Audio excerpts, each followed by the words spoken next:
Hello everyone मो शिल्पा आपण मानक स्वागत करछि मो YouTube channel Shilpa's daily blog को। तो आपण मानक आज गोटे कही रखी गोटे कथा मो हस्बैंड आज गोटे कथा कहले जोटा कि मोर पूरा मन हृदय को छुई गला।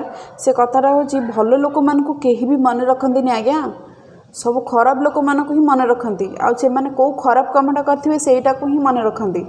एक्चुअली सेटा भी होउची बर्तमान आम गोटे हिसाब कर बर्तमान जेकोसी गोटे भल बाणी किए कहते यूट्यूब हो कि जेकोसी रील्स हो कि जेकोसी शॉर्ट वीडियो माध्यम रे हो ताकू कि केते जण तांका ना मन रखछंदी केते जण तांका कथाटा को मन रखी ताकू निजे लाइफस्टाइल रे कार्यकारी करछंदी। बिल्कुल भी नहीं खराब कथाटा कि माने कोठी अचीव करछंदी सेही कथाटा डिस्कशन होची से खराब कथा हम डिस्कशन करबा ही कोंत पे आमे करिवार ही दरकार नहीं। आम फैमिली भितर खराब कथा आमे भल कथा डिस्कशन करवा जद्वारा आमर परिवेशटा भल हो ता ऊपर टिके देखंतु